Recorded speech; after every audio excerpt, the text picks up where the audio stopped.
श्री शिवाय नमस्तुभ्यम। हर हर महादेव भक्तों, आज हम श्रीमद् भगवद गीता जी का 8वां अध्याय श्रवण करेंगे। यहाँ श्री कृष्ण जी बताते हैं कि मृत्यु के समय ईश्वर का स्मरण ही मनुष्य को मोक्ष की ओर ले जाता है। जय श्री गणेश। अर्जुन ने कहा, हे भगवान, हे पुरुषोत्तम, ब्रह्म क्या है, आत्मा क्या है, सकाम कर्म क्या है, यह भौतिक जगत क्या है तथा देवता क्या हैं? कृपया करके यह सब मुझे बताइए। हे मधुसूदन, यज्ञ का स्वामी कौन है और वह शरीर में कैसे रहता है, और मृत्यु के समय भक्ति में लगे रहने वाले आपको कैसे जान पाते हैं? भगवान ने कहा, अविनाशी और दिव्य जीव ब्रह्म कहलाता है और उसका नित्य स्वभाव अध्यात्म या आत्म कहलाता है। जीवों के भौतिक शरीर से संबंधित गतिविधि कर्म या सकाम कर्म कहलाती हैं। हे देहधारियों में श्रेष्ठ, निरंतर परिवर्तनशील यह भौतिक प्रकृति अधिभूत कहलाती है।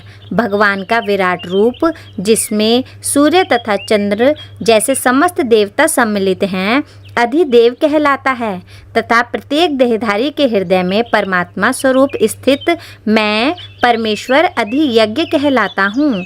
और जीवन के अंत में जो केवल मेरा स्मरण करते हुए शरीर का त्याग करता है, वह तुरंत मेरे स्वभाव को प्राप्त करता है। इसमें रंच मात्र भी संदेह नहीं है। हे कुंती पुत्र, शरीर त्यागते समय मनुष्य जिस जिस भाव का स्मरण करता है, वह उस भाव को निश्चित रूप से प्राप्त होता है। अतएव हे अर्जुन, तुम्हें सदैव कृष्ण रूप में मेरा चिंतन करना चाहिए और साथ ही युद्ध करने के कर्तव्य को भी पूरा करना चाहिए।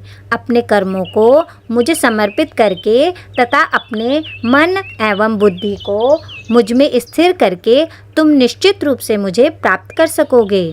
हे पार्थ, जो व्यक्ति मेरा स्मरण करने में अपना मन निरंतर लगाए रखकर अविचलित भाव से भगवान के रूप में मेरा ध्यान करता है, वह मुझको अवश्य ही प्राप्त होता है। मनुष्य को चाहिए कि परम पुरुष का ध्यान सर्वज्ञ, पुरातन, नियंता, लघुतम से भी लघुतर, प्रत्येक का पालन करता, समस्त भौतिक बुद्धि से परे, अचिंत्य तथा नित्य पुरुष के रूप में करे। वे सूर्य की भांति तेजवान है और इस भौतिक प्रकृति से परे दिव्य रूप है। मृत्यु के समय जो व्यक्ति अपने प्राण को भौहों के मध्य स्थिर कर लेता है और योग शक्ति के द्वारा अविचलित मन से पूर्ण भक्ति के साथ परमेश्वर के स्मरण में अपने को लगाता है, वह निश्चित रूप से भगवान को प्राप्त होता है।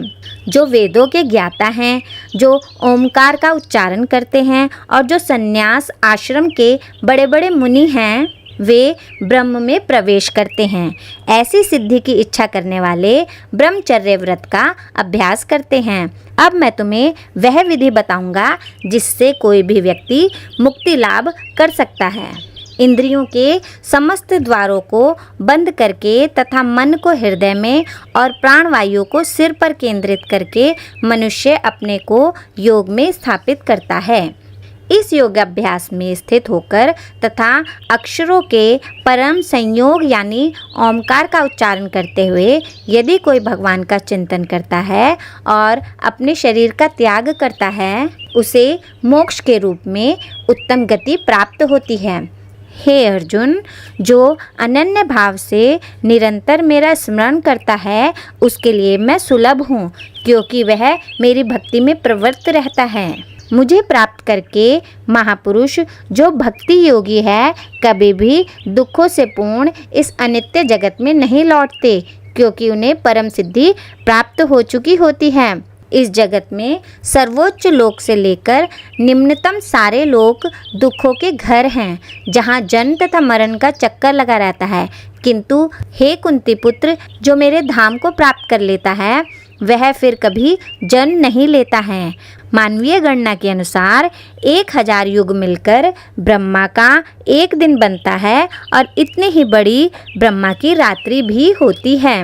ब्रह्मा के दिन के शुभारंभ में सारे जीव अव्यक्त अवस्था से व्यक्त होते हैं और फिर जब रात्रि आती है तो वह पुनः अव्यक्त में विलीन हो जाते हैं। जब जब ब्रह्मा का दिन आता है तो सारे जीव प्रकट होते हैं और ब्रह्मा की रात्रि होते ही वे असहायवत विलीन हो जाते हैं।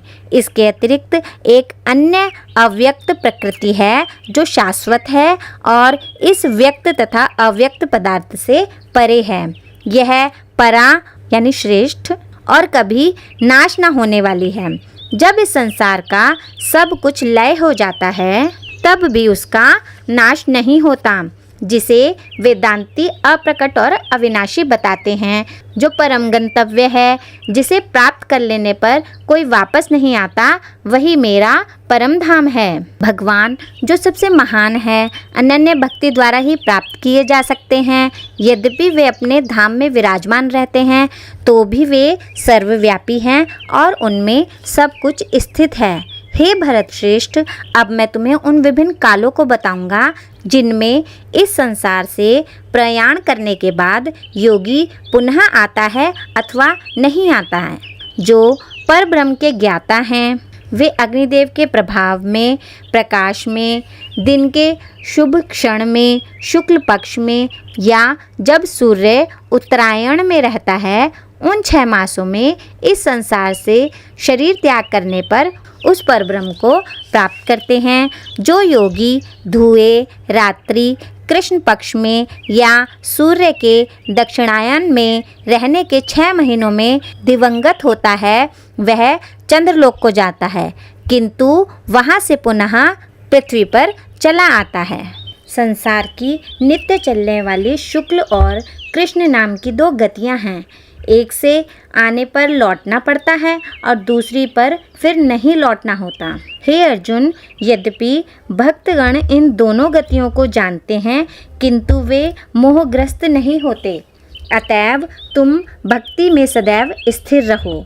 जो व्यक्ति भक्ति मार्ग स्वीकार करता है वह वेद अध्ययन, तपस्या, दान, दार्शनिक तथा सकाम कर्म करने से प्राप्त होने वाले फलों से वंचित नहीं होता।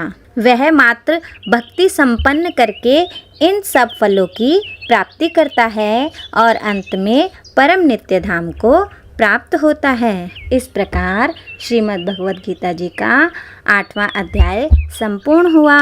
ओम कृष्णाय वासुदेवाय हरये परमात्मने प्रणतः क्लेशनाशाय गोविंदाय नमो नमः। श्री शिवाय नमस्तुभ्यं। हर हर महादेव भक्तों।